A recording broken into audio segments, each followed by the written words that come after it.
অর্জিত ছুটি সরকারি চাকরিতে আপনার জমাকৃত অধিকার। আপনি কি জানেন, নিয়মিত অফিসে আসার জন্য আপনিও প্রতি বছর একটি বিশেষ ছুটি জমিয়ে নিচ্ছেন, যার নাম অর্জিত ছুটি। এই ছুটি শুধু এখন নয়, ভবিষ্যতেও আপনার জন্য হতে পারে বড় সঞ্চয়। আজকে খুব সহজ ভাষায় জানব অর্জিত ছুটি আসলে কি, এটি কিভাবে জমে আর কখন আপনি এটি ব্যবহার করতে পারবেন। ভিডিওটি মনোযোগ দিয়ে শেষ পর্যন্ত দেখুন, কারণ এটা আপনার চাকরি জীবনের জন্য অনেক গুরুত্বপূর্ণ। প্রথমে আমরা জেনে নেই অর্জিত ছুটি কি। অর্জিত ছুটি হচ্ছে সেই ছুটি যা সরকারি কর্মচারী বছরের নির্দিষ্ট সংখ্যক দিন কাজ করার পর পায়। এটি স্বয়ংক্রিয়ভাবে জমা হতে থাকে। আপনি যত বেশি নিয়মিত অফিস করবেন, তত বেশি আপনার নামে ছুটি জমা হয়। এটি মূলত এক ধরনের পুরস্কার। আপনি উপস্থিত থাকলেন, তাই ভবিষ্যতের জন্য ছুটি জমে থাকলো। এই ছুটি কিন্তু আপনার অধিকার। এটি কিভাবে অর্জিত হয়?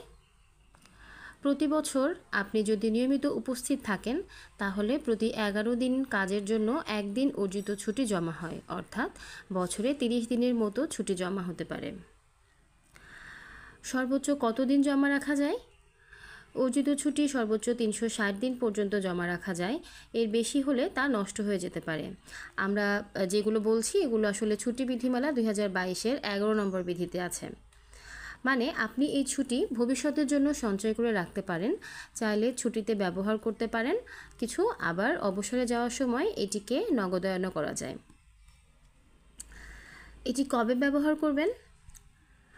আপনি ব্যক্তিগত বা পারিবারিক কারণে যখন বড় কোনো ছুটি দরকার হবে, তখন এই অর্জিত ছুটি ব্যবহার করতে পারবেন।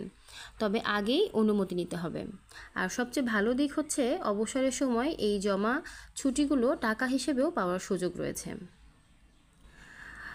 টাকা পাওয়ার যে সুযোগ, সেটি হচ্ছে চাকরি শেষ হবার সময়, অর্থাৎ অবসর বা চাকরি ত্যাগ বা মৃত্যু, এরকম যে কোনো সময়ে পর্যন্ত যে অর্জিত ছুটি বাকি থাকে তা বাবদ টাকা পাওয়া যায়। তবে এর একটা সীমা রয়েছে। আপনারা যদি এই ব্যাপারে আগ্রহ প্রকাশ করেন, তবে ভবিষ্যতে আমি এটি নিয়েও কথা বলতে পারি। এটি কেন গুরুত্বপূর্ণ? এই ছুটি শুধু বিশ্রামের সুযোগ নয়, ভবিষ্যতের আর্থিক সুরক্ষাও বটে।